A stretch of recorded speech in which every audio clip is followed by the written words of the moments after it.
And so to the news. Now, I'm sure you're aware on this programme we're not particular fans of the personalised registration number. We don't play golf. However, some people out there do have a handicap, and the DVLA is only too happy to serve them. In fact, they're having an auction of special number plates, and they say they've got something for the music enthusiast. Have a look at this. Now, I'm slightly baffled because I didn't know that drum kits had to be registered, for one thing. And also, I can't quite see the music connection because this number plate is for a bloke called Les who lives somewhere off the B347. The DVLA says that says Beatles. But I'd like to suggest that it just doesn't. If I were following a car that said B347 Les on it, I wouldn't think, it's Ringo Starr. Yeah, exactly. Can we have a look at some of the others that are coming up? And I want you to see if you can guess what they actually say. These have been sold by the DVLA. Look at that. This I don't get. This I don't, because I can see what it says. This was up for sale for £22,000. So you have a bit of an embarrassing problem. You drive around going, my dicky doesn't work, and I'm spending £22,000 advertising the fact. I wonder if you can get floppy on one. Yes, floppy is what. Well, you'd be driving a floppy. You'd be driving a car with a big bonnet. Let's have another one. Come on, let's have another one. What's that? There's no iron toast! Do you want to know? £1,125, and even if it did say toast... Why do you want toast on your car? Toast! What do you might as well have broccoli? Stupid word to have on the back of your car. Blancmange. What's another one? Stamps! That's even more idiotic!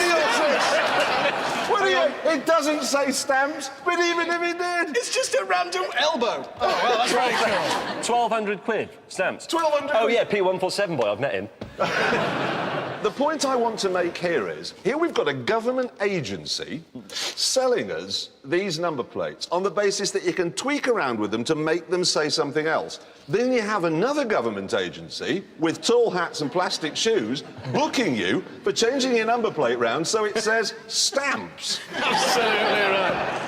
Welcome to Britain. Welcome to Britain, everybody. Sticking with our theme of the Germans, here's a worrying piece of news. You have to bear with me, it'll take a second to get there. Mercedes, next to their factory, they have a car park. Into that car park, they put all the new cars as they build them. So they line them all up, all shiny. Their problem is, every year there are massive hailstorms. Massive. Big hailstones come down, ruin the paint on all their brand new cars.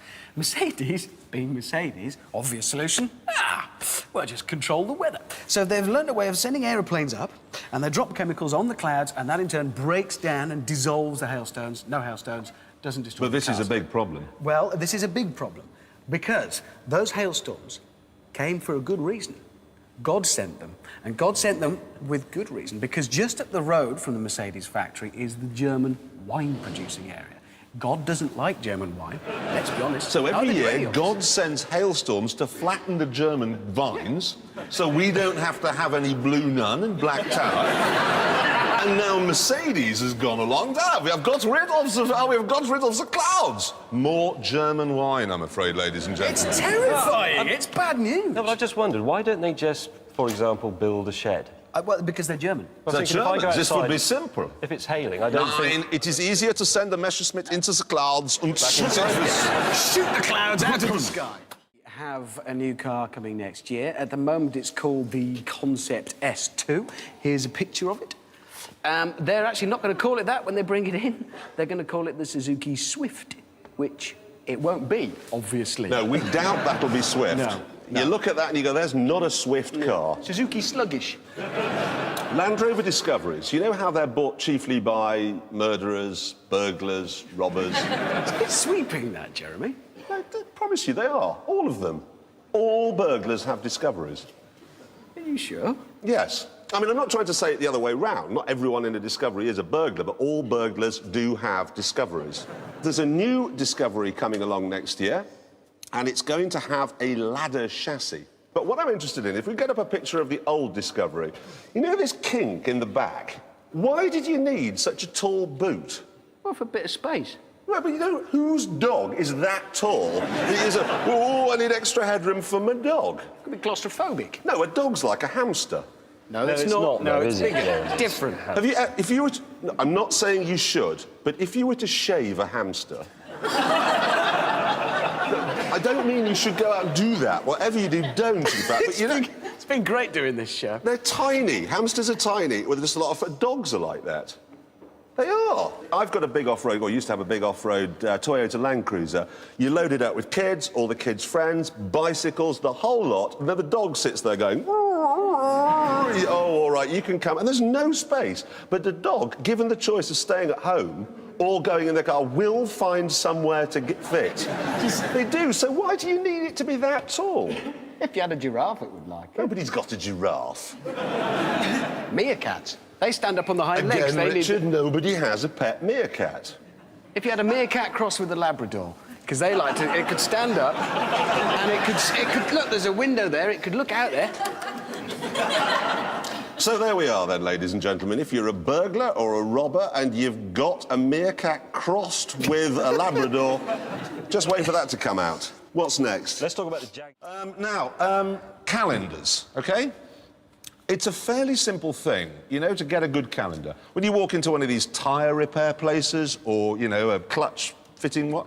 They've got it on the wall. What do you need to get a good one? You need a girl. Yes. Baby oil. Baby oil. Put on her. To put on her, because she doesn't need clothes. And that's it, really. That's it, really. New Pirelli calendar's out. Would you like to see it? You'd like to see that? How could they have got it that wrong? Look! That's just an office accident. She's come just off a chair. A woman wearing a jacket last worn by Carol Decker into POW has fallen off a chair. She's probably spilt her coffee. Actually, it's quite a sad incident. That's rubbish. It's a There's no that tyres on it, anyway. No, exactly. OK, would you like to look at this one? What? Look at it. And do you know something? That is not going to... Do you know something really bizarre? You can't even use it as a calendar. Because how do you ring it going children's nativity play? There aren't any dates on it. There are. They're here. Can you try and see this? Look. There you go, look. Oh, you can see it. It does Oh, well, that's actually just have... stupid. I think, quite honestly, we should do a Top Gear calendar. That God, would not be be on it. No. No. But I mean, how hard can it be? Make one, you mean? January? Sort it out. February. Where? Not you, sir. Look at Behind people you. edging away. Ooh!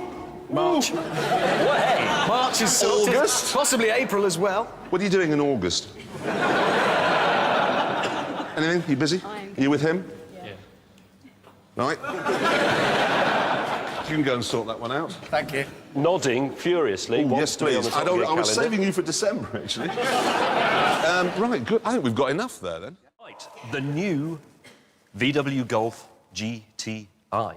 Here it is. Now, when the original Golf GTI was launched, 1975, I think, it was very, very popular for one reason, which was...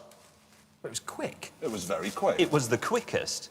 But over the years, the Golf GTI has put on weight, it's become more flabby, and eventually the GTI turned into a bit of a fat GIT. So what are you saying? This one, they've gone back to basics? Well, what they're claiming is, seen the errors of our ways, we're going back to basics. This is a proper Golf GTI. Yes, but you see, the thing is that I've been doing some research into this, and it turns out its 2-litre turbo engine develops 200 brake horsepower. Correct. 12 less than the Focus RS, and I think Correct. 25 less than the Renault Megane 225.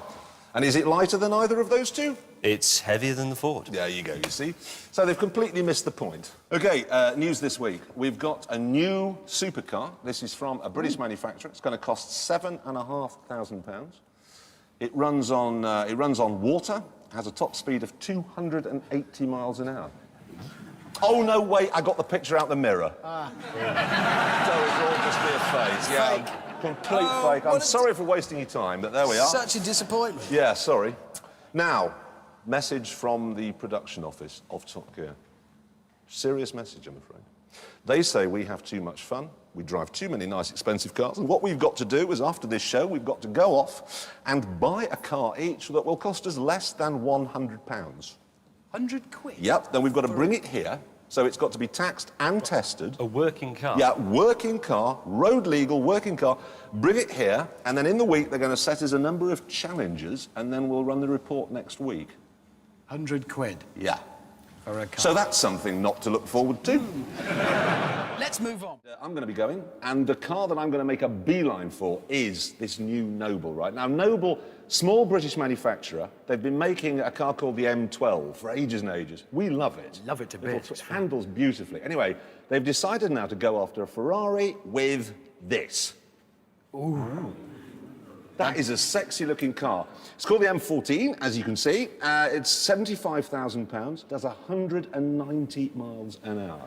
Basically the same as the M12 underneath, same engine and so on, but really a very beautiful thing, that. We really like it, but the best thing about it, the best thing, right, is it's got this rev counter, and when you start off, it's blue, the actual needle is blue, then when you get higher up, pink, then when you go in the red zone, it turns red. We've got a film of it. Look, watch this. Look, pink, red. Oh, look at that blue, pink, red. I mean, I'd pay £75,000 just for that. Well, I'm going to do what I've been doing pretty much every year since I was 12, really, which is walk in, go straight to the Ferrari stand, because I want to look at the 612 Scaglietti, a proper V12 front-engine Ferrari, 199 miles an hour, 4 seats. That's my kind of Ferrari. We've got that here. Not exactly big crowds, No. I would say. Just a bloke cleaning the stand, I think. That was taken on press day. No one's interested, and we have a very good reason for that. We talked about this a couple of weeks ago on the Cool Wall. Now, the problem with this car is it was designed by a man called Ken. We've never heard of anyone called Ken who's cool. No. Ever. So we thought it can't be a cool car because Ken styled it. But then we thought, hang on, well, I certainly believe that somewhere out there is a cool Ken. So we invited people to send in. And if we can find a cool Ken, then the car moves up the cool wall to become cool. We've had a number of emails and letters, thousands and thousands, and the best one, the coolest Ken, to send us his picture is this chap. Now, the idea was you had to write, I'm Ken and I'm cool, not I'm Ken and I noticed that you've got a big overdraft. Yeah. Which is what that guy would have said. We're not quite there yet, are we? No, we're not. Stays where it is for now. He tells us he's buying a Boxster. I don't think that's going to improve his image. Briefly, Aston Martin DB9, we're big fans of that car on this programme. We all love it, do we not, chaps? Good news, or exciting news anyway, they're going to be making a racing version of it. Here it is. I just want to show you it, really. I mean, oh. Isn't that just stunning? It's fantastic. That looks glorious. Gorgeous. Now, we've been having a bit of a go at caravans lately, you especially, saying they don't stop and let people pass, they go too slowly. We've had a response from a viewer. Here it is. Up yours, Jeremy Clarkson of Top Gear, a caravanner. Yeah, well, you see, look, I've lost interest in caravans now, to be perfectly honest, for one very good reason. There's only 500,000 of them in the country, and I've got a new problem, which is horses, because there are 1 million of those. Now, I want to say, at this point, I like horses very much. Bit of relish, they are delicious. I like to ride horses, personally. You can ride them. It is possible to ride a horse, and that's probably fun too. It is. Trouble is, yesterday I was coming to work, 7 miles of A road, a horse box in front of me, never once exceeded 20 miles an hour. Now you've got a huge queue, lots of impatient people all on the wrong side trying to overtake, very dangerous, and you know that there's a 25-year-old girl in the horse box, and she's only really worried about the pet in the back. Now, we've got to do something about this. It's very, very annoying. Yeah, but what can we do? I think the solution is just make horse boxes faster. But you see, you can't. Put a bigger engine in, it's not... No, you can't, because the horse is going to fall over. Pack it in. Just what jam with? it. Other horses. Put more horses in. Put, like, 4 horses in it. Shetland ponies sort of wedging it so it stops it? Pack them in like that. Hang on, no, he might be right. We could be clever about this. I think horses might interlock if you put one horse... No, they might. If you think about it, they're thin at... No, they're thin at the bottom and fat at the top. You're looking not from a the vet, front. are you? No, I'm not. But if you put the other ones in upside down... Yeah, no, I know where you're going, that you're being silly. That I have a plan, OK? You know when you go to Dixon's and buy a television, it comes in like a polystyrene thing. But if you've got a horse-shaped 2 pieces like that with a handle on it... That's stupid. How's it going to breathe in there? That's a rubbish idea. That's a rubbish idea. OK, no, how about this? Brush the horse vigorously and then have a Velcro-lined horse box and show it against the side. But how are you going to get it out at the other end? So it'll just stick to the wall? Yeah. Well, then you'll tear its skin off when you try and take it. You'll have all these skinless horses. What, a bald horse? Oh, that's not nice, have No, maybe not. I don't know. Has anyone else got any thoughts on what we could do? What? No, I can't. What? I'm deaf. Make it sit down. Can you make a horse sit down? Well, you're going to give it a little chair with a lap strap and a clip. Anyone else got any thoughts? 2 horses. This sounds good. So you don't have to move them. 2 horses. You own 2 horses. You have one where you live and one where you're going. That's... And then you don't have to move them. Yes. That's...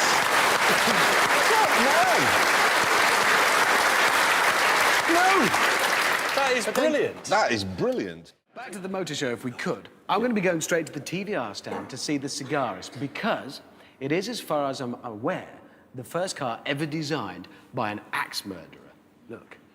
See? Now, clearly he finished it, didn't like it, and then went berserk and cut it to bits. Look at it. It's That fabulous. is just... I hate this roof. It's rubbish. That is going to be a fabulous machine. 400 brake horsepower, 195 miles an hour for about 50,000. I'm looking forward to that.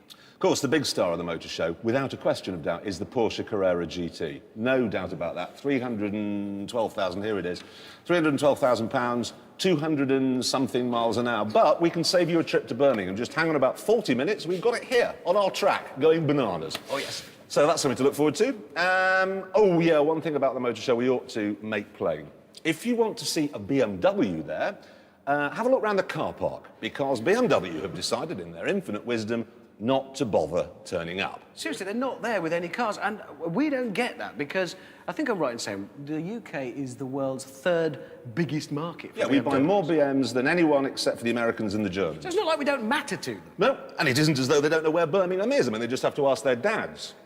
They found it. I mean, let's be honest, the NEC was built on waste ground created by the Luftwaffe. Who were powered by BMW engines. Absolutely, the Junkers 88 had BMW engines. There's no doubt. I actually rang BMW and said, why aren't you going to the motor show in Britain?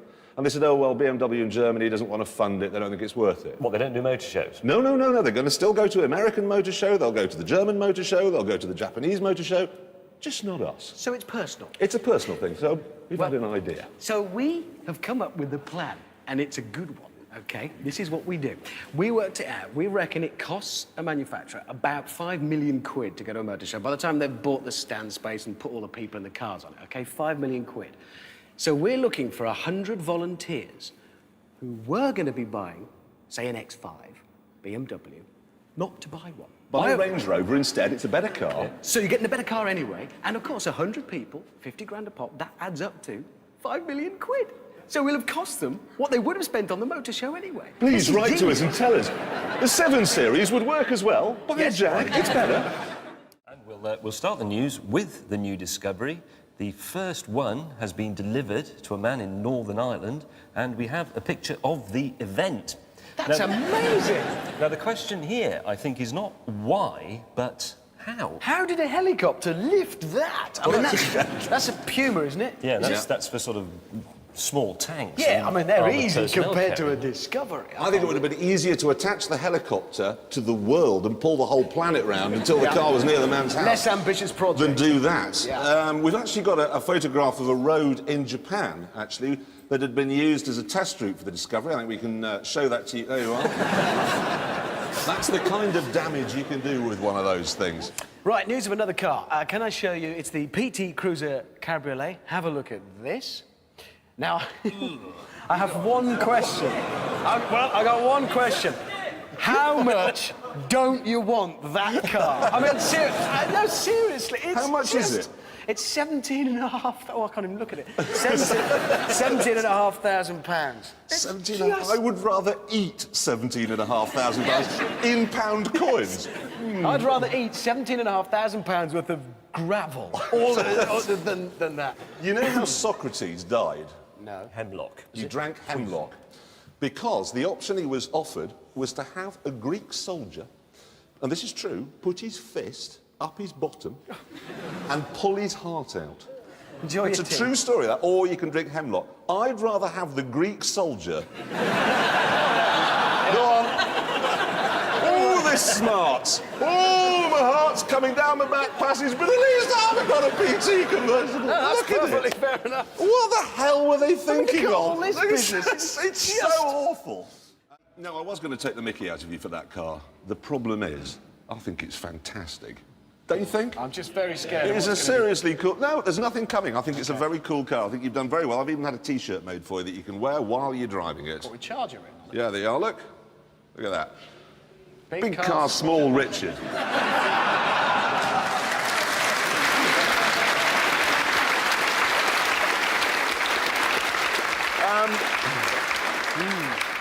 I've got a beef this week. You know the local traffic interrupt thing that comes onto your radio to tell you about a broken Pelican crossing in a street you're not going to in a town you've never heard of? Yes. And you miss the news and you miss your favourite bit of song. It's driving me up the wall. It's absolutely driving me potty. Because then he just does all that and then they forget to turn it off. So you have to sit and listen to this cheerful local radio DJ who then plays a Phil Collins record. No, I'm not having this. So I know how this worked, because I started in local radio. We can tell, actually. From the moors to the shores, from the vales to the dales, across North Yorkshire, Richard Hammond, till 2 o'clock in the morning. Every time. But it's good training, don't knock it. I was sitting there, I remember the day this traffic system arrived. Sitting there at my desk, a man came in with a button. He said, here you go, new button. When you're going to do your traffic, press this button, and all the radios across the whole county will be switched to you. Really?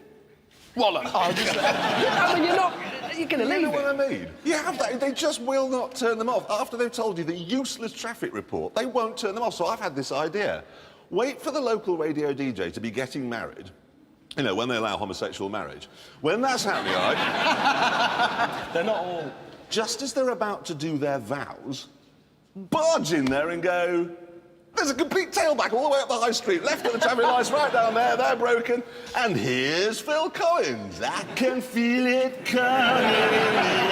Funny. Just leave local radio. It provides a much appreciated and valued service for literally tens of people across the country. So leave it alone. All right? In this series... Hey, now, you know the Bugatti Veyron? That Are you big, familiar? Yeah, it's this Volkswagen bought Bugatti and said, we're going to make a supercar that's got 1,000 horsepower.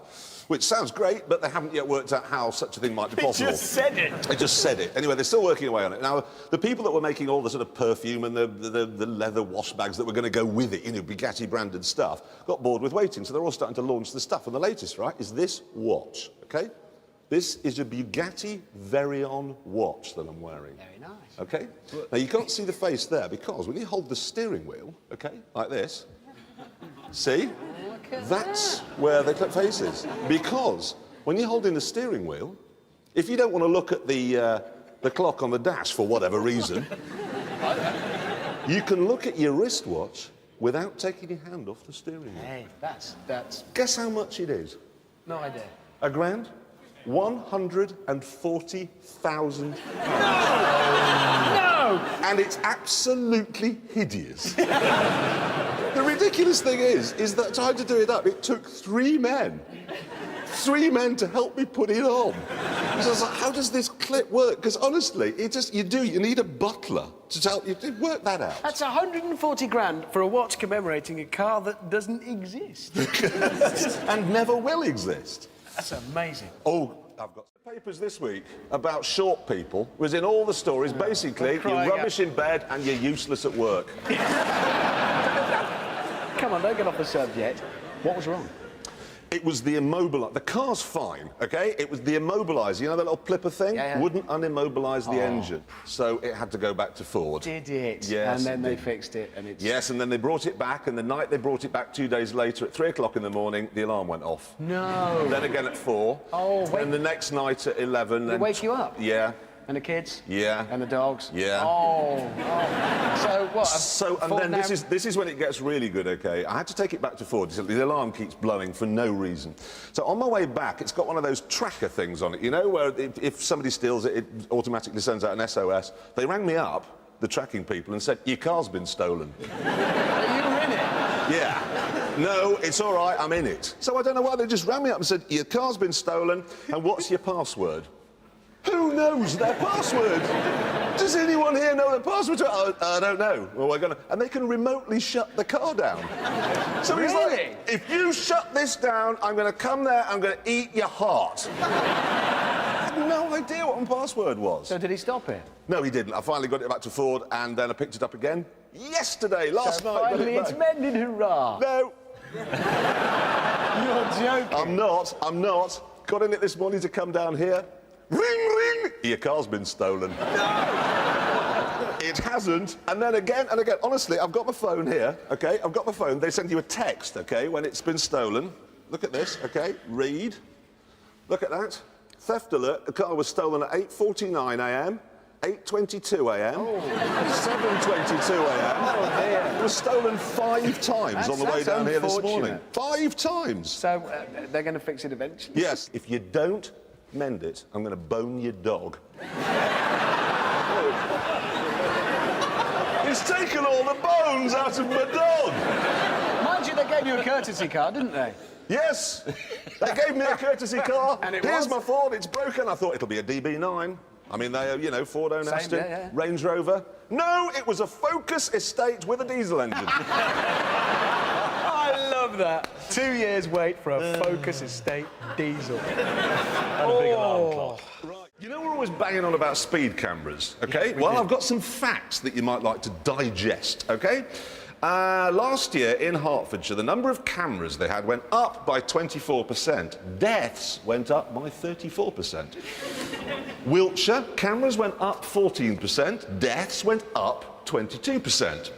It's the same story in Avon and Somerset, same story in North Wales. OK, now County Durham, no cameras, deaths went down 24%. And North Yorkshire as well, no cameras, deaths down 9%. Right. And there's a very good reason for this. Because if you're driving down a road that's got loads of cameras, all you're looking at is your speedometer and into bushes. And you're never looking where you're going. You know the Institute of Advanced Motorists, this lot? The wheel shufflers. The wheels, they always Yes, drive. they do, a lot What do of you that. think I meant? They always drive. Anyway.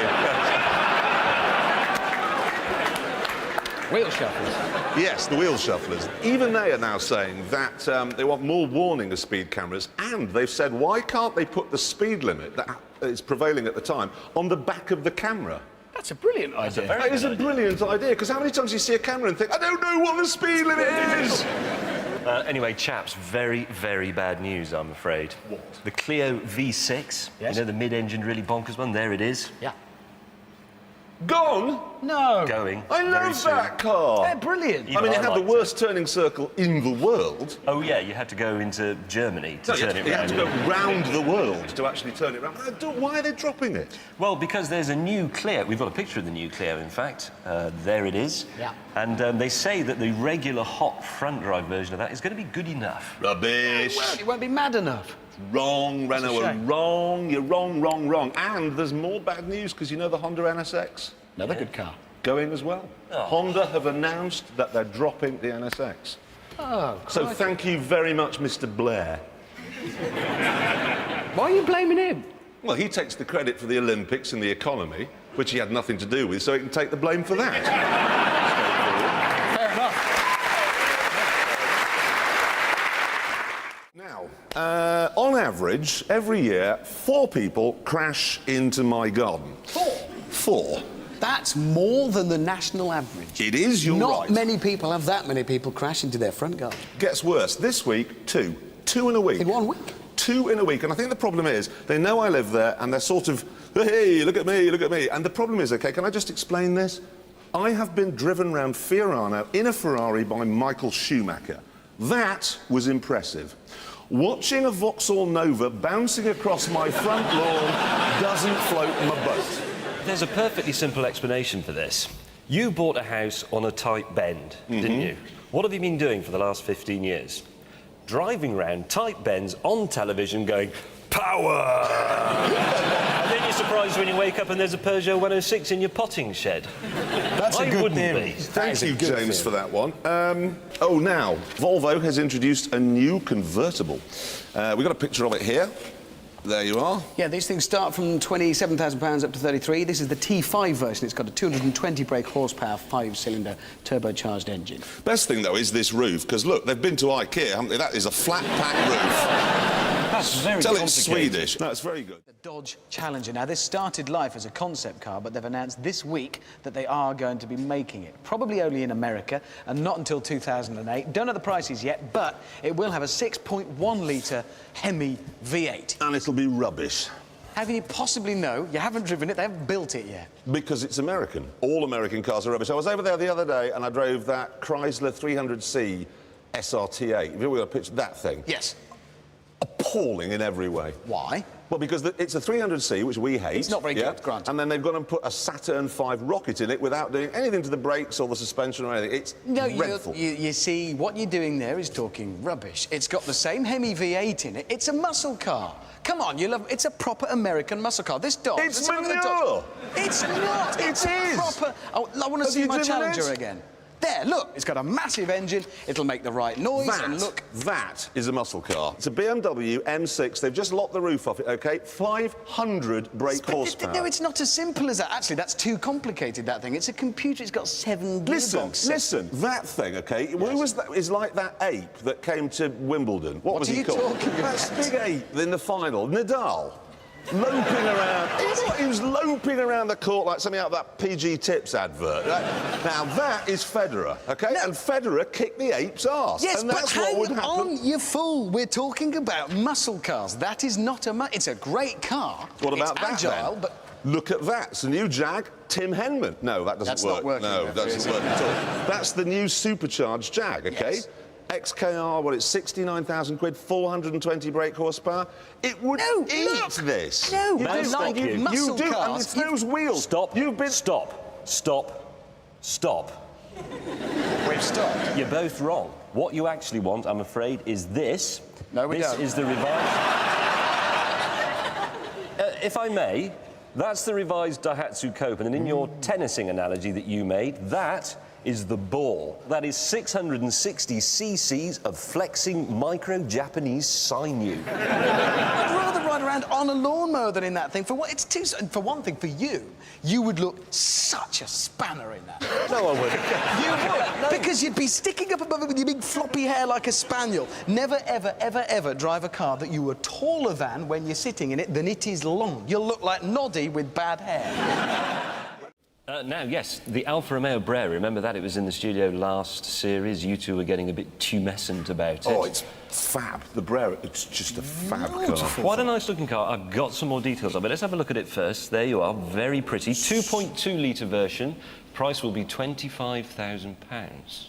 That's a lot. It is a lot. That's £3,000 more than a Mazda RX-8. 0 to 60, 8.6 seconds. That's a lot too. That's a lot. That's slow, he means. In fact, it's the same as a 1976 Rover.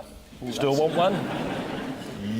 Yes, yep, I do. Yep, we do. It's like Cameron Diaz, isn't it? We know that she's a vegetarian. We know she's a committed eco-mentalist. Would you say no? No. You might. That is Cameron Diaz with wheels on, that is. Have you seen this? There's a survey out this week, OK, that says 25% of British men would rather be a passenger in a car with Jeremy Clarkson than with Angelina Jolie. Oh, for God's sake. Let's have a look at Ms. Jolie, just so we can see what we're on about here. The world has gone mad. You're with me, aren't you? Yes, Jeremy. He'd rather have me than her. Quite possibly. Put that wrong. I'd have guessed that. Look at you.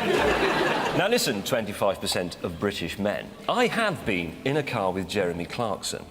To be honest, I haven't been in a car with Angelina Jolie, but I'm prepared to take a punt that Angelina Jolie is the better option.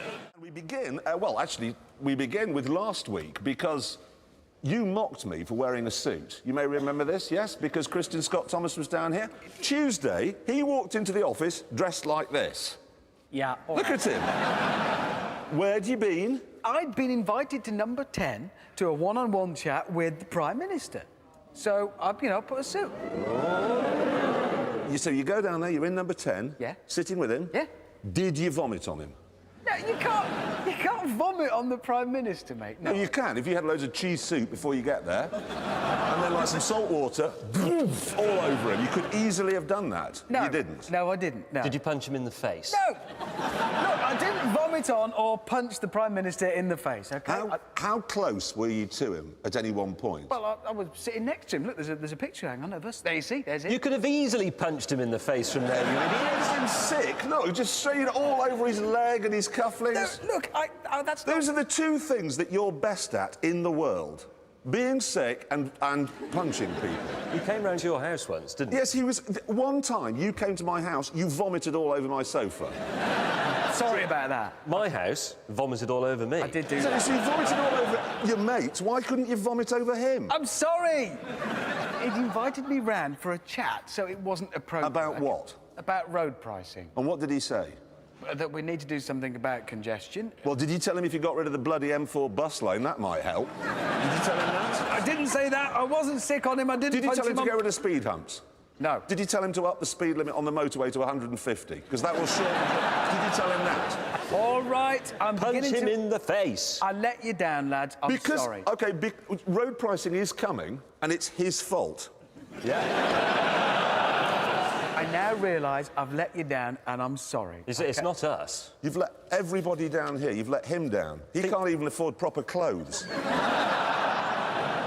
You could have been the first person in British history to punch the Prime Minister in the face and be sick on All him. right, That would have been in, I will in be the record first book. person to punch you in the face on television. Now in a minute. that's more like it. flying out. Like that with him. Can Listen. we move on? It's not the sound of Cameron Diaz reaching for a car key. Come on, then. What? Well, you were there, weren't you? What? Oh, what? Where? Oh, yeah, the what? big party. Beckham. Oh, the Beckhams. Oh, that one. I did. I went. Best bit, I gotta tell you, right, the best bit was we got a car to take us with the driver, and my wife got into it to go home at about 3:30 in the morning, got halfway home, it's a long, an hour and a half, turned to tell me something and realised she'd left me behind. Hey, private number plates. We don't really like them very much, do we? awful. Apart from when? The only time they're really vaguely acceptable is when they make a rude word. Yeah. Well, the DVLA has been sifting through them. Every now and again they do this, don't they? They have a cull of ones that they think might be rude. So there's another batch that aren't allowed. Yeah. Well, you can't now have A55 HOL. That's a bottom thing. Yeah, you can't have that. You can't have... Oh, yeah, it's a shame. Can't have that. That's a bottom thing. These have all really been banned. But there were a few surprising ones. I couldn't get this at first, but you can't have that. And it took a bit of time, but I've worked it out. Hamas. Yes. Hamas. That's a pity. I'd like to have had that, put it on a Toyota pickup truck. Oh, yeah. Because you could have parked outside the Palace of Westminster, nobody would have given you a ticket. You'd have left there like an alarm clock on the passenger seat. Just some big pipes on top of it. Just delivering pipes today. Yeah. Oh, God. Now, listen, you know eBay, OK? If you're planning on selling a car on eBay, a couple of tips. Try to get as much information in, about the car without being boring, OK? So service history, mileage, OK? And get a nice photograph. Don't just use one that you've got lying around, especially if you've taken it just after the car had been put in a ditch, like this chap. What? That's not That was a photograph. genuine, and as a result of that, the winning bid was £139. It's in a ditch. Yeah. He said that was the only picture he had of it. What an idiot. Yeah.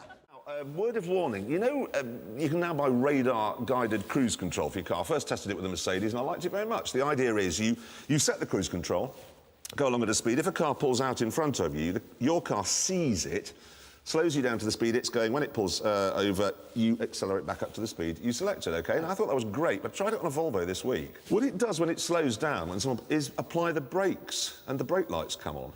Well, yeah, but it's putting the brakes on to slow you down. It's very clever. No. You should never apply the brakes on a motorway. Well, it's a No, it's the brake lights are what's caused all the tailbacks and everything. It's just people who can't maintain a constant speed. You know what I mean? There's those people that drive with like there's a braking, like accelerated too close. I'd have police marksmen shoot them in the head for doing that. But I have never braked on a motorway. What if something's in the way? What if somebody swerves and you've got to... You see them coming. If it's an old Rover, you know it's being driven by a man with ears the size of a satellite dish. You don't ever need to brake, you just prepare yourself. Do you know the game? If you ever played that game, the I Have Never game, you think of things, you know, around a table. I've never braked, never bought anything in Marks and Spencer's, and then if you're losing, you just go for the I've never used a tampon. If you're a bloke, that is a winner. That is a winner. I'll remember that tip. Yeah. Now, you ready for this? The Americans have announced their green car of the year. Oh, good, it'll be a Toyota Prius. So Isn't. Electric thing? It's a Prius Toyota. No. It's going to be a Prius, so... It isn't. I've got a photograph of it here. There you go. That's not a Prius. No, that's Whoa. a 6-litre V8 Chevy Tahoe. That's a green car I'm of the year. absolutely not joking. No, it's a hybrid. They put a tiny, weeny little electric motor in it somewhere. There you are, that's a hybrid. And they've fallen for it. Does 21 miles to the gallon. That's green. It is very green. Actually, the funniest thing is the judges for this, OK? Do you want to know who the judges are? The American Green Car of the Year. One of them was Jay Leno. Oh, he hates cars. Yes, apart from his large collection of Ferraris and Porsches, he hates them. Yeah. Carroll Shelby. Oh, he really hates cars. Yeah. No, Carroll Shelby was the man who put the 7-litre V8 in the AC8 to create the Cobra and spends his time now... Supercharging Mustang. He does, yes. He puts superchargers on Mustangs. And the other judge was, he's called Jean-Michel Cousteau, and he's actually Jacques Cousteau's son. I'd love to have been in the... when they were discussing it. Shut up, you goddamn Frenchy, cheese-eating surrender monkey. Poor bloke, when he walked in that room. This Yeah. is going to be very exciting. I'm a judge, and they were there drinking petrol I and know. supercharging their chair. Because Shelby would be going, I know what a hybrid is. It's like country and western. Oh, now you've got one. You know the Ford car? Yeah. It's been around for 11 years. Has it? Yeah. Oh, really? 11 years old? It has, and they've decided to mark that anniversary with a special limited edition. And here it is. It's called the two-tone, and obviously it is two-tone. You can have that's blazer blue, or you can have panther black, teamed with moonstone silver bumpers there. Oh. It's really... But I think I know where they got that idea from. It's actually an earlier Ford. Here it is. There, you see? That's what they... No, because no, because the bodywork is Dagenham Hospital white, and then that's burnt freesia door there, and this back door I think is from the Autumn Mist collection. That's an exciting special edition. I have. You've used a tampon? Are you sure? You know, spillage. Oh, mate, what? Well, I had a bit of an accident on the cooker once. Sorry, this is getting worse. Oh, no, hear me out. When you're boiling something, I was doing something with milk in it, and it boiled over, and it goes in that bit at the back where you can't get your finger in. And if you don't clean it up, if you don't clean that out, it goes rancid and it smells forever. You use the tampons to clean a cooker? And this is Because a I man couldn't who get my tells me finger in it. He doesn't have OCD. Listen, no... You do have I- OCD. I don't. You know the bezel on a watch? You know the little arrow thing here? If I have it here, he's fine. But if I put it round, ready? There... It's like kryptonite.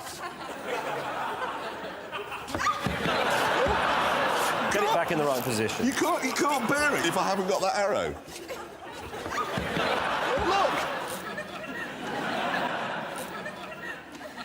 Shall I tell you the other interesting thing about tampons? Seriously, has anybody got like an old twin-cylinder motorcycle, parallel twin? You'll know this. You always get a little bit of oil dripping. not. You will. You get a little bit of oil that always leaks out through the seal, and it collects, and then you can't get at it to mop it up. All right, you put a lillet on the end of a screwdriver, Phillips. Do you poke it in, carry them round gone. with you on a bandolier? Like a Schwarzenegger arrangement full of tampons just in case. It's a new application for an existing technology. I'm adapting James, it like we do with radio. go away. What's he done? I can't stand that. Somebody... You can't bear it. You honestly cannot bear it if I do that. I've got a theory. Oh, God, don't you start with theories. We have enough with his every week. No, it's a good one. I think Citroën is the only manufacturer that has a whole range of good-looking cars. Very good. Oh, what? Well, think about it. I am thinking about it, the cross-dresser. That's Whatever not a it's good-looking called. car. The cross-dresser's the weak one, but apart from that, they're all good-looking. Think of another Picasso. one. The Picasso, you say that, but there's a new one. Here it is. Anybody think that's not funky and Well, good-looking? it's not bad looking. It's All right, the terrific. C4. C4's good, C5's good, C6. Yes! Ha-ha! Cock. I forgot about Yeah, that. you forgot about that. It's a good point, though, that. Can anybody here think which car maker doesn't make an ugly car? Well, across their whole range, Yeah. not an ugly car in the range. Alpha? Oh, no. No, 8C, Brera, 159. All good-looking Sorry. cars. I'm very sorry, but they've just announced the Mito. Here it is. And that is a minger. That is That is That is a minger. Has anybody else got any ideas?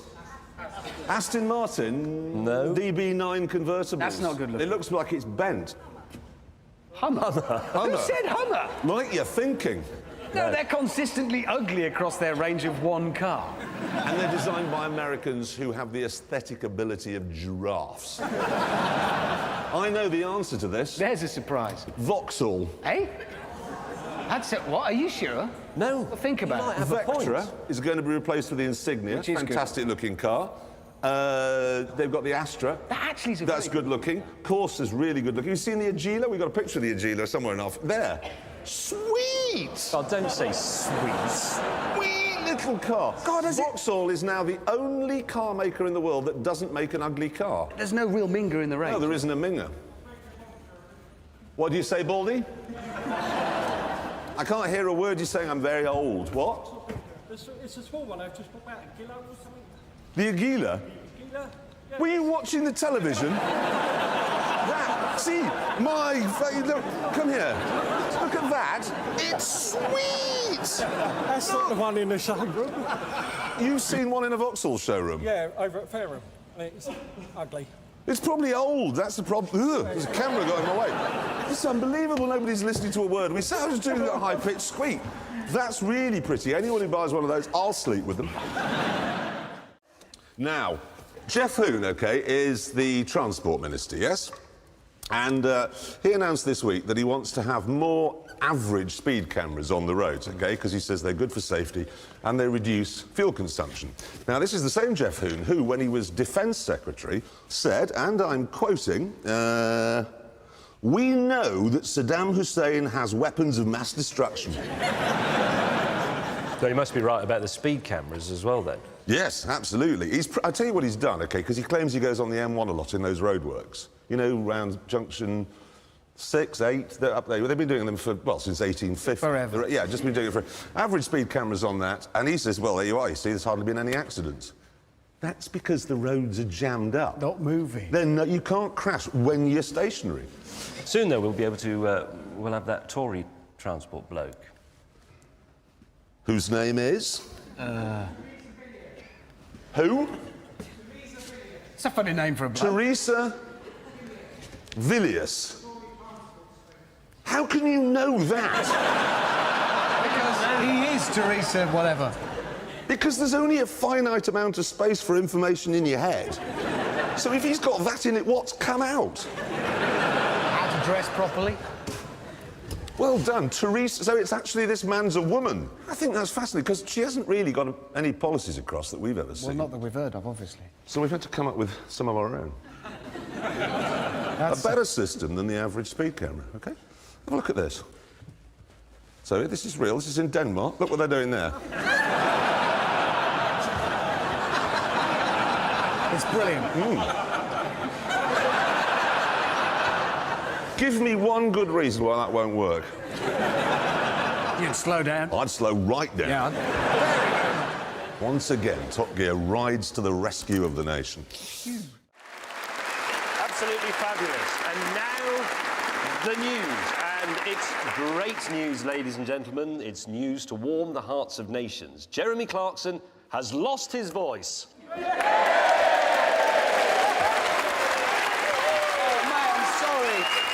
I know. Imagine how we feel. Oh. They're gutted, mate. They're gutted. But the good news is that means we can talk about whatever we like and say whatever we like. So, no, let's... Yeah, whatever. So, let's get on with the news. And I thought we'd start this week with talking about this magazine called Heat. Oh, yeah. Every year, they do a survey in which they ask the whole world to tell them their sort of weirdest crush, their strangest, freakiest, oddest, most embarrassing, ridiculous person to fancy. And, well, do you want to guess who's... He's won it, ladies and gentlemen. Look, here he is. Look at that. Yeah. #1 weird crush. And the other thing, ladies and gentlemen, in the same magazine, this is actually quite poetic in the romance, because he's in the same magazine as his boyfriend, look! Oh, Will Young. And he loves him so much. So, Jeremy, you must be... I'm really pleased that you should share magazine space with Will Young, your boyfriend. You know what you did the other day, when he still had his voice? He came into the office and he went, oh, have you heard Will's new single? It's fantastic. Yeah, he loves it. Will. He went on about it all the time. I love Bill's new song. He does. I just say... Oh, it speaks. or sort of squeaks. Is that... Yeah, no. Oh, that's just a noise that you deflated. What's that? Synthetic saliva. Do you need... It means that I have just a few minutes speaking. Oh. So you need more saliva? Well, ladies and gentlemen, I've no doubt we can oblige with that. How do you know it's synthetic and it isn't just some bloke?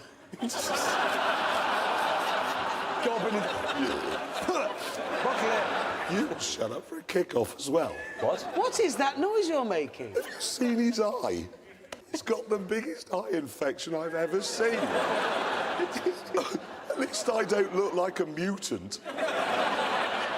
Has it come to this? I'm working with these two. This isn't a television programme anymore, it's a colony.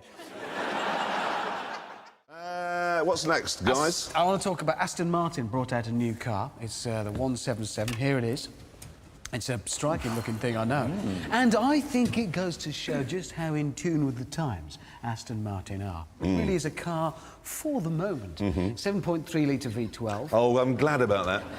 Must get 100 calls a day from people saying, I've got to have at least 7.3 litres and 12 cylinders. That's what I want right now, you Very know. much of the moment, Yeah. absolutely. Price, £1.2 million.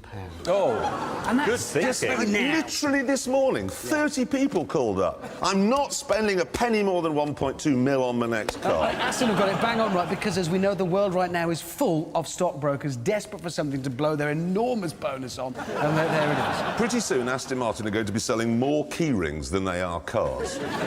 Or making more money from them, at least. Actually, they say that that 100 potential customers have written to them to express their interest. 100? Yeah. Written in crayon, I suspect.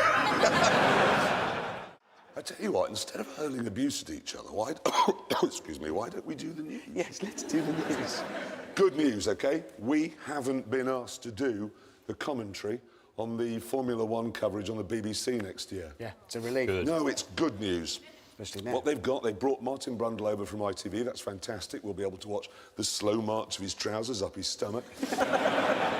They've got Eddie Jordan. He's going to be a pundit. That's fantastic. Eddie's a great guy.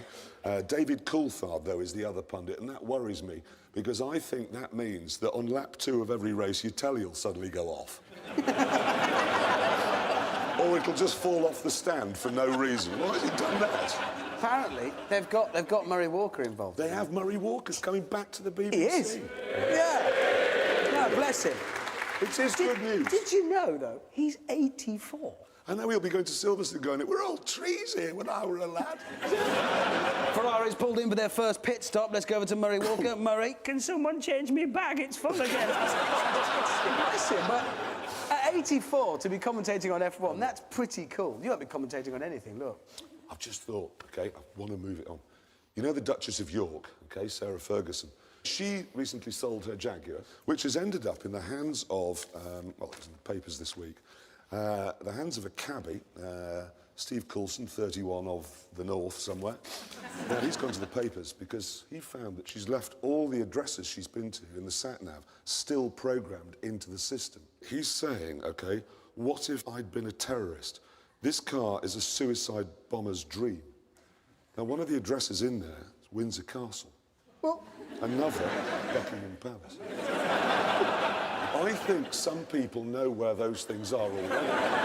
no, don't laugh. This is a national security nightmare. It Oh, is. yeah. And also, he has inadvertently made himself the world's most hunted man, because I'm presuming he's looked at this sat-nav. Yeah. He's seen the address of He where knows where Windsor Castle. Well, every terrorist organisation in the world is going to be after him for his lethal secret knowledge. I think there's only one decent course of action here. What? Behave with honour. Well, assuming he has destroyed it now, that's fine. He has read it. Therefore, he must kill himself and take his knowledge to the grave. OK, now, as you can see, we are surrounded here by a mountain of motoring-related Christmas present ideas. Well, I say present ideas, actually, it's landfill. Oh, yeah. So, anyway, we haven't got time to get through all of it, but I want to start with this, right? Now, perfume, as we know, is a very popular Christmas gift. Big names, Givenchy, Chanel. Now, look, the RAC. Yes. The RAC has launched this. They're calling it Eau de Voiture. Oh, sounds promising. What you do is you spray it into your car, and as you... It makes it smell like a minicab. Oh, it's quite strong. Wilson, have some of that. You know, But it is like a mini because cab. it smells... Oh, Nice! You cretin! I'm blind. The thing is, it's what it does, and I've really got a lot of it now, is it's one of those smells that makes you think it's covering up other smells. You like Femme Fresh. Yeah. Because it's a very strong smell in its own right, but it suggests that there are other things masking. You get notes, don't you? You get notes, undercurrents, suggestions I of... can smell all the fruity stuff, but also a bit of stale weed. Sick. I can get a really, really beery burp. Yes, yes. All the other things you'd expect in a minicab, definitely. I have another gift suggestion here for Christmas. Are you fed up with people bumping into you in a crowd situation? Yes, I am.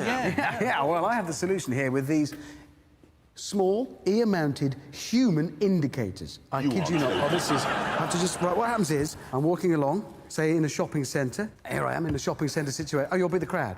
OK. Now, there's a danger of jostling happening here, because I'm going to go in that shop on my right. Yeah. Well... Jeez, you can indicate. So now you know, and you can take evasive action. And you can go left? Yeah, if I'm going... I might go... Actually, I fancy the record shop over there. And everybody knows what's happening. Oh, it's a very good gift. Human indicators. So how much are they, do we know? Oh, I don't know. Some money. Nothing. Then some money. Right, now, news from India. There's a company over there, the car company Tata. They've got a large car division, got a new car out. Here it is. It's the Jaguar XJ. It's quite striking to look at. The interior is gorgeous as well. It looks fabulous. Look at that. It's going to cost from £50,000 to £90,000, depending upon the model. There's a direct injection V8, 2 new diesels with 271 and I think 270. 237, 271 Come on, brake nobody horsepower. gives a pig's arse about all that diesel stuff. it's a new XJ. The important question is it a proper Jag? Now, what you mean is this car slightly caddish? That's what you actually mean? Yes. Is the person who drives it a bit... Oh, what's the word? I'm not quite sure how to sum it up, but the sort of person who would go away for a weekend with his wife to a hotel, some romantic place, and spend the entire night flirting outrageously with a waitress, and it's OK because he's got a Jag. That's a Jag drive. You can get away with anything. I'm terribly sorry, I ran over your dog. Oh, in my Jag. Is it fair to say, do you think, that no Jag driver is ever entirely trustworthy, but it's in a really nice, likeable way? Well, because if you went to a prison, forget the sort of stabbists and the scoundrels, the ones who are in there for a bit of tax dodging. Yeah. I bet 80% have got Jags. You know what I mean, don't you? Have you got a Jag? Who here's got a Jag? You've got a Jag? Look at him. Yeah, he's a Jag driver. He goes away with a sort of girl for the weekend and then goes, awfully sorry. Bit of an issue with Would the you wallet. mind awfully settling this while I go and warm up the Jag? You know what I mean? The thing is, I think that is just a brilliant, brilliant piece of design because it's a Jag, but it's kind of modern. That's absolutely fantastic-looking car. I can't wait to have a go in it. Look at this superb shirt. It's got everything you need, really. It has a web address here, it's stitched into the collar, and then on the back, look at that, Mercedes-Benz. That's class. Oh, yeah. Really, honestly, it's hard to think of any way that this could be improved. That says, I have a washing machine and everything else I own is already Well, in James, you like a flowery shirt, so why wouldn't you like that? Well, why would you want... I think I found a way of improving it. OK, this is a bad thing. That's a bad thing. What's... That's... It's gone out of hand. It's all right. No, it's gone out. Relax. That's actually quite... James, set fire to the Christmas presents! I have actually set fire to the Land Rover teddy bear. No, that's... Just... You know the smoking rules in Britain? My eyes. Sorry about that. Anyway, look. I think It's that's still on fire! It's not. It's like smouldering, that's all. Look at this! It's a fork on one end and a 10mm ring spanner on the other. And the best thing is, there's another spanner in the middle, look! No, but this means you can go seamlessly from mending your motorcycle to eating a pie without even pausing. Chaps, you know how difficult it is to choose the right calendar. Because obviously you choose it now and you've got to live with it. It's in your house. a big commitment. It is. 12 months you have to live with it. So I'm a bit stumped on what I'm going to use next year because there's this one, OK? This is Her Majesty's Prisons of England. Different picture, OK, every every month. But then I found this one. Birmingham's Outer Circle Municipal Bus Route. Oh, nice. But then I found, I think, the solution to my calendar problems. The unofficial... Oh, yes! Richard Hammond. Who did that? Look, it's awful. Unofficial. Yeah, you can have it, James. You can have that one. I've got loads. Why are you drunk in all the pictures? Well, I don't know. It looks like all the pictures were taken coming out of awards ceremonies, so yes, I probably was drunk. Do you know what I really love about that calendar most of all? Because it's unofficial, you all go and buy one. He receives not one single penny. I know. Thank you for publicising it. Yeah, That's no, very really. kind of Just you. would make like sure to they've all got it. recommend There we go. We'd like this to calendar. recommend this calendar. Everybody, go and buy it. Get rid of the damn thing. I hate it. Let's do the rest of the show like that. Get Does rid of everything get broken in our Christmas thing? Oh, guys, I want to show you this, OK? It's a speeding ticket, which was issued in California, OK? We see here that the car in question is a Bugatti two-door. I'm guessing a Veyron, OK? Speed limit on the road, 65 miles an hour. Recorded speed, 210.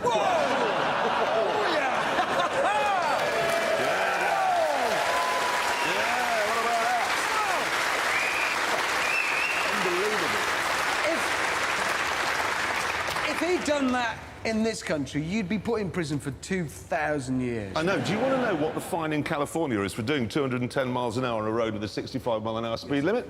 You get basically the maximum fine a judge can impose is $500 for 210 miles an hour. That's the and if you do it again, it's just $750. So goodbye, we're off. Yeah, that's it. Why It is are a we good there question. doing what we do? I know. Why do we make Top Gear here? This is the worst country in the world for making a car program. Honestly, I think we should go. I really do, because that is civilised behaviour. What I'm really looking forward to is the new Saab 9.5. Here it is. Unless, of course, Saab went bust in the last 2 weeks. Oh, God, which is a real possibility. Yes. Tell you what, no, seriously, James, really, do this 2 ways. We'll edit it. Yeah, Yeah, okay. cover yourself. A car I'm really looking forward to is the new Saab 9.5. There it is. A car I was looking forward to was the new Saab 9.5. That's what it was going to look No, like. they said. But They said. What? They Oh, said, yes, yeah. yeah. They say, or said, that it's based on a jet fighter, or was, but it wasn't. It's actually based on a Vauxhall. You can get a 3-engine, or you could get 3 engines, or maybe you can get 3 engines, the best of which was or is a 2.8-litre V6. That was started about £25,000 and looks great. Do you know what, James? Why haven't you got a Saab? Because they've gone bust. But if they haven't, then it is a very good question, because I do actually quite like a Saab. They're just, just a little bit alternative, and they tend to be driven by quite interesting people. Oh, well, there you go. That's why he hasn't got one then. Here's a car I'm looking for. I can't wait for this. 911 Turbo Cabriolet. There you look at it. What? yeah. Hammond, sorry. I want that. It's twin turbo, 7-speed, double clutch gearbox, flappy paddles. It's, I love that thing. I want How old are you? 39. And 361 days. Technically, yeah. You know what that means, don't you? The midlife crisis is arriving. Pretty soon you'll be growing your hair, you'll be whitening your teeth. Have you bought a Harley Davidson recently? Yes, I have. Have Yes. you? Really? Good. All right, it's happening. I agree. The news. Ferrari, OK, has broken the lap record at the Nürburgring for production cars, OK, with this, the 599XX. It did it in 6 minutes, 58 seconds. Nürburgring? That's faster than Clay Regazzoni's lap record in an F1 car. I know the track's a little bit shorter now, but that is almost unbelievably fast for a road car, for a production car. That is incredible. It does have a 6-litre V12 and 772 horsepower, and it costs £1.2 million. And you can't actually have it. Well, not unless you've got 1.2 million pounds, obviously. No, but that's the thing. You can buy it, okay, and you own it, but then they don't let you have it, but they do let you drive it occasionally, if they feel like it. Can I just say, this was the actual photograph that Ferrari sent to us to show what the car looked like at the Nürburgring. Now, I'm not sure it's particularly brilliant. If we look at the graffiti on the track... Hammond. Yes. A normal Nissan GTR costs what? 60 grand. 60 grand, yeah. Okay. Well, this is the new one. It's the Spec V, the V Spec GTR. That is £125,000 all of a sudden. Yeah. Why is it 125? Do you know, it's difficult to tell. I've had a look. I mean, it doesn't have any more power than the normal car that I can see, but it does have something called a boost control device. Basically, it's a button. When you press it, it spools up both the turbos and releases a sudden burst of more power. I just hope that button is mounted on top of the gear lever, under like a little cage, and you lift it, and and then you've got another code word before you put it in, and then maybe 2 keys in the dash have to be turned simultaneously before like you... on a nuclear submarine. Yes, that's what I'm thinking. You get Exactly an EAM and then you turn them and the Permission from the executive... president, it's a go. I want that just for that button.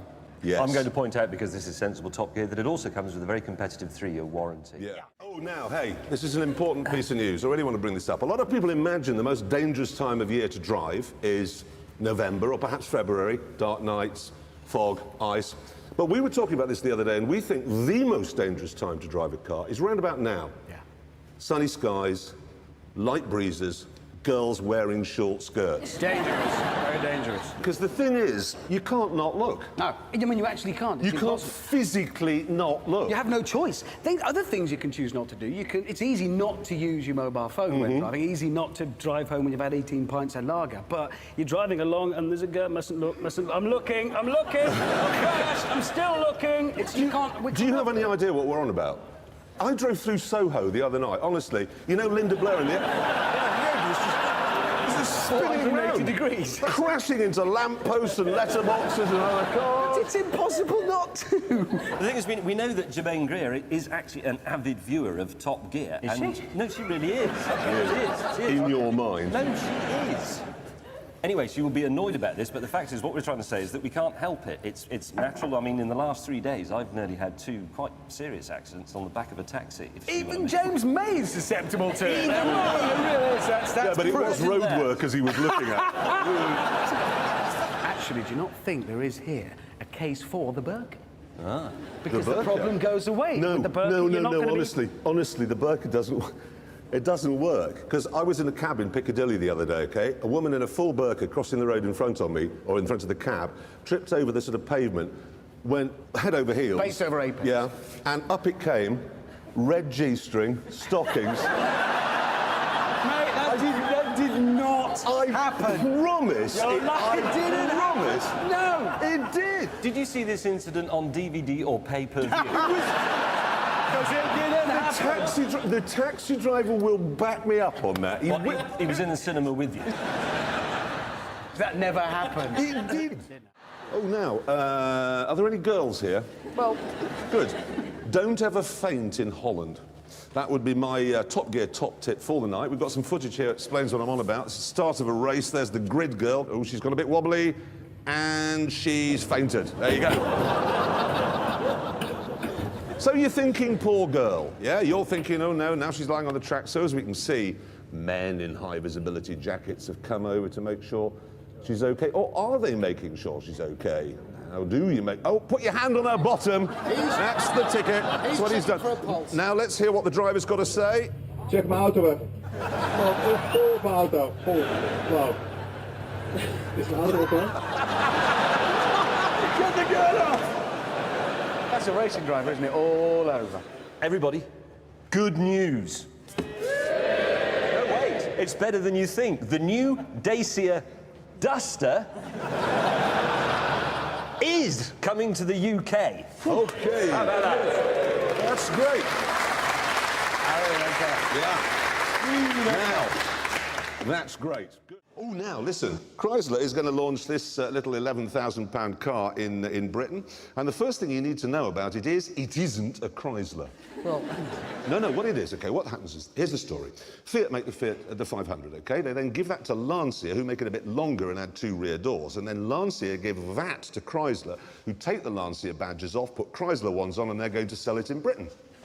So hang on a minute. So Fiat have actually got as far as recycling their cars before they've even sold them. Yes. no, it's not a car at all. It's kind of an archaeological dig. Because you buy one, scratch away at the badge, and underneath you discover, ah, yes, it was a Lancia. And then if you go a bit further, you'll find it was a Fiat. You're not just a Fiat 500, because if you actually keep going, you find it's a Fiat Panda, which is effectively what it is. Dig a bit further and you'll find a load of coins and a bronze helmet. Some bones. The Piltdown Man is in the glove box of that car. Let's make it go away, because, more importantly, Aston Martin OK, have launched a new car this week called the Virage. The idea is it fits between the quite soft and comfy DB9 and the much more expensive DBS. Fantastic-looking thing. I mean, what is there to say? It's going to cost apparently around £150,000 V12 engine. Absolutely perfect. Just one thing underneath, of course, it is a Fiat 500. Because everything is. Because everything is. Now, there is a new Lamborghini on the way. It's so secret, this, and so new, we don't even have a picture of it yet. But we can tell you that it's the replacement for the Murcielago, and it's going to have a 700 horsepower V12. I fear, though, it's going to be rather overshadowed by this, OK? Now, this is a new American car, OK? And let me just give you the headlines, if I may. Horsepower, 2,000. So that's twice what you get from a Bugatti Veyron. Top speed, 300 miles an hour. 0 to 60, 1.5 seconds, and it holds the lap record, as we can see here, at the Nürburgring and the Virginia International Raceway. Hold on a second. 0 to 60, 1.5 seconds. Yep. Why haven't we heard about this? I don't know. Well, probably because the bloke who did it swallowed his tongue. He's still stuck down the back of the driver's seat. They can't Fish him out. Oh, no, I apologise, I hadn't read this thoroughly. Look at that, you look at this, you go, here it is, those are the things, the horsepower goes, we will not quit until we achieve these goals. It's just a wish list. It's just a wish list of things. No, I think the biggest problem with this car, though, is its name. What is it called? The Scrotum. The sweat crack. It's called the Dagger. Well, that's all right. It isn't. Quite a good name. No, Dagger like little piece of poo stuck in a sheep's anal shrubbery. It's a dagger. No, it's not a dagger. It is, you see. No, that's a dingleberry you're thinking No, of. or a Klingon, Dingleberry. It's not a dagger. Nobody's ever stood over a body and said, oh, what was the weapon? I think he used a dingleberry from the start. It's not You know, there are certain words that have two meanings. A dagger is not a dingleberry. It's not. Lady Macbeth didn't say, is this a dingleberry I see before me? Turns out it's a great name, and if they can achieve all their goals, it'd be a fantastic car. We must now do the news. Well, actually, before we get into the news properly, can I just say that sticking with the Nissan, it's very difficult to get a four-wheel drive turbocharged car like that off the line quickly, except that the Nissan has a thing called launch control. It's basically just a computer that sorts everything out for you. So you plant your foot, wham, you're off, you get a perfect start every time. Yes, It's there is amazing. just one problem with launch control. It is the stupidest thing ever fitted to a car. Why? No, seriously, because if you think about it, what you have to do to engage it, right? You series of switches, and then you put your left foot on the brake, plant your right foot hard down on the accelerator, yeah? And when the lights go green, you take your foot off the brake, and it goes. Computer sorts it out, as you say. So, OK, you're at the lights. And everybody's looking going, what an unintelligent man. It does make a bit of a scene. It does, really. You know what the most uncivilised thing you can do with a car is use launch control at a zebra crossing. That's really... Come on, old lady! Hurry him up. Can I just say one other thing as well about launch control? Only one of us has it fitted to our car. Yeah, it's true. Is it? Is it? It's No, him. it's him. James May has launch control. Yeah, I don't use it. Really? You don't say? You sure? No, it's... Every time you leave the pie shop, thanks for the pies, I'm off. Can anybody think of a device fitted to modern cars that's more stupid than launch control? You're fitted to quite a lot, mate. No, has anybody got any idea? What, like a gizmo? Like Gizmo fit... What? No, cup No, holders. they're utterly... They're Very essential. useful, you stupid idiot. Cup holders are brilliant things for if you need a drink and they'll fall out. Yeah. No, I have actually a really good one. Is Mercedes and BMW now fit a night vision camera, OK? So you can drive along at night and the dashboard has got this screen showing you what's on the road ahead. So I was driving up a country lane the other day, single track, OK? Doing about 60 miles an hour, which is legal. Middle of the night, I thought, God, I'm going to try and drive just using the night vision camera. Why am I not surprised? Turn the lights off, yeah? Look down to see where I was going, and there's just a message saying, night vision not available when lights off. I could hear all the bushes on... Forgive me. That's night vision that only works in the day. With the lights on, It's yeah. good for snipers, would it? Stand still, I'll just... Bink, lights on, now I can line up. It's time now for us to do the news, and we begin with this. Attention, morons everywhere. Mercedes have a new hardcore AMG version of one of their cars. It's from their especially ridiculous range of black editions. Oh, Here it now, is. I'm sorry, this is a car for connoisseurs. No, it's a car for... Yes, it is. It's It's for people who know the difference, for example, between Sweden and Finland. Yes, all right, sorry. This is the new black edition of the C-Class, OK? It'll cost you £110,000. It's got the old 6.2-litre V8, tuned version of that, rather than the twin-turbo AMG engines of today. You also get the 7-speed flappy paddle gearbox from an SLS, not so good. But I think it looks Ridiculous. fantastic. It's fantastic. I think it looks infantile. It does. James, you are so old, you think Werther's originals are infantile. Can I just clarify this a little bit? He has got the old CLK Black. Yes, I do. And you do. And I went in it the other day. And you loved it. I hated it. It's ridiculous. The ride is stupid. It's like being in a touring car. What's wrong with that? No, nothing at all. If you're, I don't know, let's say, in a touring car race. If you want to use it, let's imagine, on a road in, let's say, the world, it's absolutely stupid. It's a terrible, terrible car. You may mock. Thank you. It's ridiculous. The fact is that the CLK Black is holding its value a lot better than, I don't know, 911s that you two have, because they only sold 100 of them. Yes, they did, they did. They would have sold many more, but most of the people that turned up to buy them were wearing those jackets that do up at the back. Do you know? And they'd only been out for the day. I want one of those! I want one of those! Like that. Yeah, they had eaten the pens that you're supposed to use to fill the options for. It's a stupid car. It is a stupid car. It's a ridiculous... Oh, don't feel sorry for him. Look at the wheel arches on it. It's just... Let's move on. Yes, let's move yes. on. Mister, right? It's Fisker. It's a K. It's a K. I thought that was a stupid name. Let's just move on. Fisker. Can I Yes, just Kate. clear it up? You have the traditional electric car, all electric, like a Nissan Leaf and a G-Wiz. Now, that's just batteries, and you have to charge them up at night, yeah? Yes. Then you have stupid hybrids, like the Toyota Prius, which are normal cars that have electric motors for a bit of extra power, yeah? Yes. So the Fisker is what? It's actually a petrol engine car. But in a normal car, you get the power from the engine to the back wheels through a gearbox and shafts and so on. On this one, you use the generator and the electric motors. I'm lost. Don't... It's a more efficient way of tapping the energy in the fuel. That's why it accelerates like a 400 horsepower GT car, but it only uses as much fuel as a I mid-sized just don't family understand sedan. how it works. I can't dumb it down to your level because I'm scared of heights. That's the problem. No, listen. It's energy. You use it to drive the wheels. You get more of it by using that system. People get confused. They talk about electric energy, alternative energy. Just tell him it's magic It's electric. magic. It's magic electric pixies. There are fairies in the car driving. That's all you needed to say. It's But that's not witchcraft. actually how it works. I'm not bothered, actually. I'm not interested. Let's do the news. News from the continent. I've always wanted to say that. News from the continent. The French have announced that from July the 1st, you must, by law, carry a breathalyser kit in your car. Now, you can understand the logic behind that until you think about it carefully, because then there's a flaw, OK? You come out of a bar, you've had a glass of wine, you think, am I OK for driving?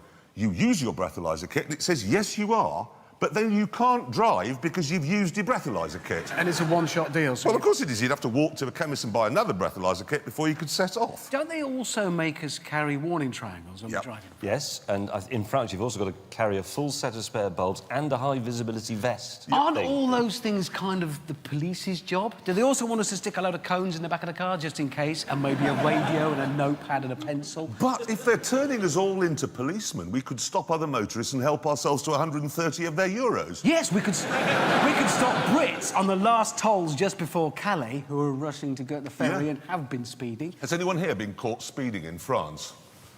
Well, it's like saying, has anybody been to France? Do you have to carry, like, handcuffs and a big truncheon as well? No, that's Holland.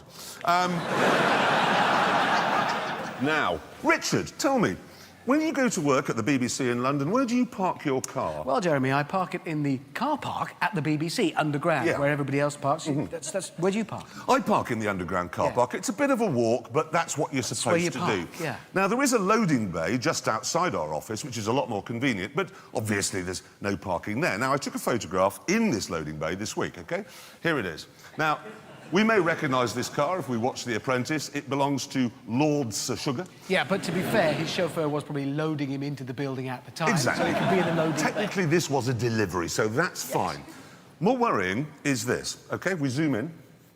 Now, right there's a little Fiat Panda parked, blocking the door, and the honest working men whose job is to deliver things to the BBC. And I'm wondering, Hammond, who has a little black Fiat Panda? I don't know. At the BBC? I don't know. Is it? Does David Attenborough? No, he doesn't. Paxman. Moving on. We must now do the news. Yes, and it's bad news. Dacia have got their name wrong. Have you seen the car ads they've been doing? They keep referring to themselves as Dacia. No, I think that's because that's how you say it in Romania where it's built. Hey, you know, there's another labelling problem they've got.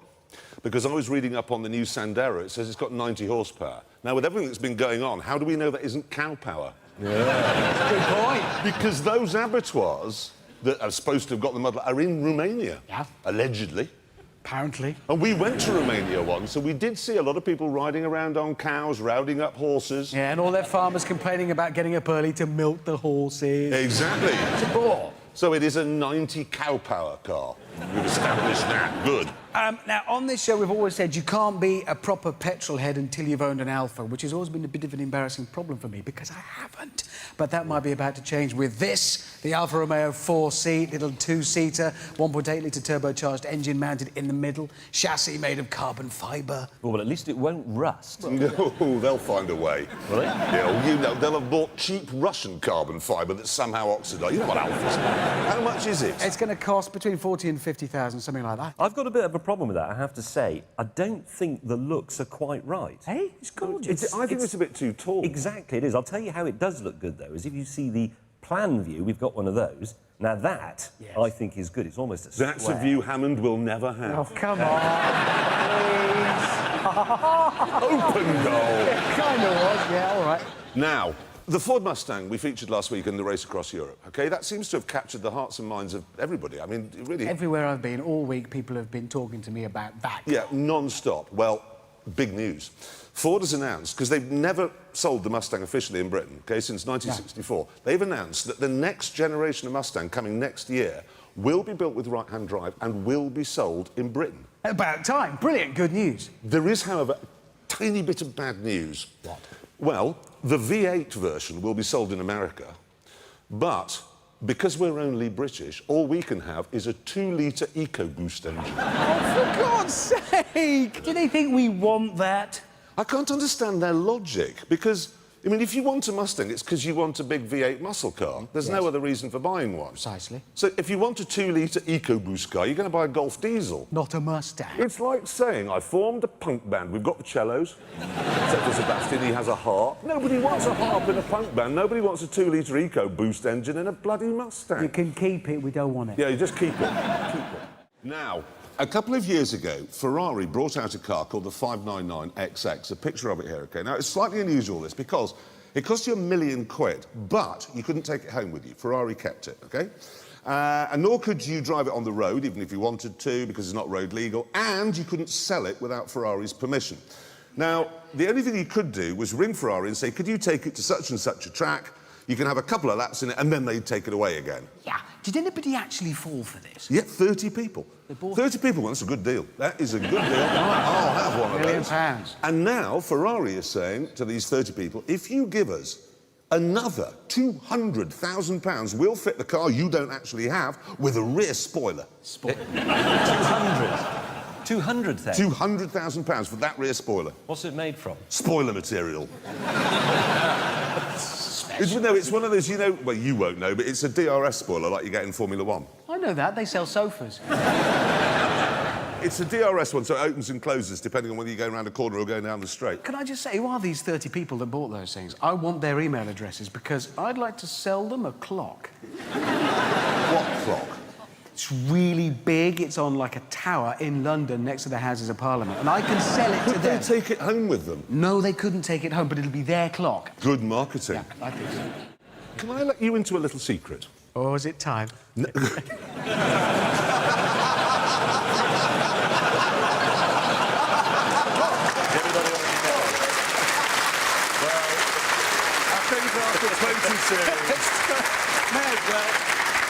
Look, can I let you into a little secret?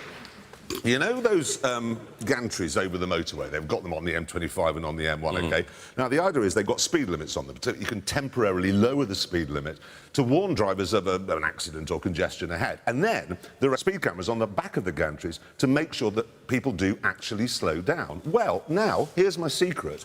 It turns out the police can turn those cameras on at any time they like. Really? Which means the chief constable sitting there at his desk thinks, I fancy a new car. Pop the cameras on, and after, well, I was going to say half an hour, but probably 10 seconds, he's got enough for a supercharged Jag. We should point out, for reasons of BBC impartiality, that other luxury cars are available to bent chiefs of policemen. Have we got any Scottish people here? Yes. Would you like to just step outside just for the next few minutes? Please. Have a bit of a chat. It's about Scottish independence. It's just that we've heard a lot of talk in recent weeks about what Scotland would lose if you choose to go on your own, but nobody's talking about what England would lose, and it is actually quite a lot, because we'd lose North Sea Oil, the sub-base at Fastlane, all tramps. Oh, God. And we'd also lose a significant chunk of our motoring heritage. And I'm not talking now about the Hillmans and Talbots that were made at the Linwood plant just outside Paisley. No, I'm talking about stuff like the mighty Argyll, Scotland's finest. Wow. Look at that masterpiece. Do you know, when that car came out, it was the same price as a Ferrari 308, and hardly anybody bought one. Really? It is remarkable, because you look at that, well, plastic body, and you know, when you just look at the way the door fits, that is a quality product, isn't it? Is it? Oh, yeah. What engine did it have? Ah, well, now, it's interesting. Engine-wise, you could have either an engine from a Lancia, a Peugeot, Renault. You could have a Buick V6. Basically, it was whatever turned up in the scrapyard that week. Basically, yeah. Packed it in there. Well, actually, you could also have it with the option of a turbocharged Rover V8. And guess how many of those they sold? Was it none? Yes, it was none. Absolutely none at all. And I have to say, it wasn't just supercars where Scotland was ahead of the game. They were ahead of the curve also with electric cars, because way back in the day, they made a little car called the Scamp. Got a picture of it here. Great Scott. That still has the power to take your breath away even today. It doesn't it, just? It's a rather tragic story, though. It was made of aluminium and wood, and it was going to be sold through electricity board showrooms, which I remember, actually. But when they took it to the government test centre to get a roadworthiness certificate before they could put it on sale, there was a bit of a problem. In one test, the government engineer noted, and I've written all the problems here down, the speedo broke, the electric motor stopped working, the back door flew open, the spare wheel fell out, the steering went wrong, and then the suspension snapped. And that was the end of that. Oh, and yet it looked so full of promise, didn't it, there? Now, the news, and the news is, you may have read about this recently, there are plans to open pubs in motorway service stations. I don't get that. I don't get it either, because as it's on a motorway, you're bound to be driving, which means you can only have one drink, and when it comes to drink, one is impossible. Yeah, I guess. Because it leads to many, yeah. What if you're the passenger? Oh, I see, James. So I'm driving you, and as I fill up with petrol, you say, I'm going to go and get a gin and tonic. Yes. Well, if you do that, you may as well prepare a sign that says Hammersmith on a bit of card, because when you come out, I'll have gone. I'm not actually that interested in pubs and motorway service stations. What really bothers me is, why do they sell trousers? Because I've never got halfway. Has anybody ever gone halfway through a motorway journey and they thought, I forgot my trousers? I better get these elasticated beige ones. I don't understand why people even stop to eat at a motorway service station. There is no car journey in Britain that could be so long that you would starve to death before you got to it. That's my argument with the pub thing, is it's not that far to wait for a drink. You don't think, I'm so desperate, I'm going to pull over and have half a pint of shandy. Stupid. I would. Well, that's because you're a raving alcoholic, James. I've got some news. Cadillac has made a concept car, and here it is. It's called the CL. Oh. Yeah, I know, looks astonishing. It's got a twin-turbo, a V6 in it. They say it's going back to their roots. What, so it'll rock for 5 hours after you get out of it? No. Does it have a 400-year-old woman from Florida in it? No, it's about the sort of grandeur and splendour and scale. It's 19 feet long, so it's enormous, but it's only 50 inches high, so it's long and low and mean. So they've built a plinth, essentially. Yes, but it comes, they say, with a cigar humidor in it. What, in America? Well, that's like saying this new car for Saudi Arabia with a minibar. Yeah, you couldn't use it, could you? No. This new car for Israel. The bonnet's made of bacon. Yeah, don't smoke cigars in America, but it's a magnificent-looking thing. Right, now, can we talk about BMW? Yes. Yes. They're on a bit of a roll at the moment. They are making some cracking cars. Very much so. Yeah. No, they really are. And now there's another new one coming, OK? It's called the 4 Series. Got a picture of it here. And what it is, it's a replacement for the 2-door 3 Series Coupe. And I think that looks absolutely fantastic. And best of all, there's going to be a motorsport version. So that'll be called the M4. So presumably it'll be fantastic at one end and then very dark and miserable at the other end. And then you'll pay a toll to put something in the boot but not to take it out again. Why are they naming it after the M4? Because it's awful. I have to spend a lot of time on it, and it's the worst motorway in the world, so call it something else. Well, hang on a minute. If you think the M4 is the worst motorway in the world, why do you spend all your life driving up and down it? Because I live at the other end of it. Why don't you live at our end of it? Because my house is at the other end. Well, move house. Well, because that's my house. I like living there, I just don't like travelling there on the motorway. But that's a large part of living there, is travelling there on... Yes, Well, but I like being on Top Gear. I don't like having to talk to Just you. live where Top Gear is made.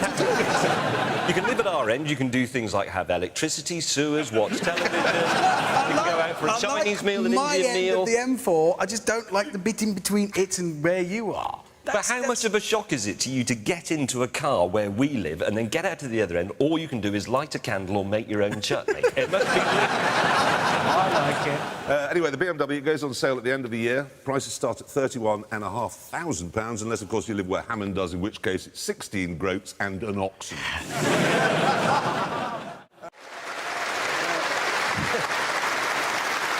James, Richard, bad news. You see the girl with the red beret on? Yeah. She's from Albania. Hello! Oh! And can I just ask, is it right that the word car means... and peach?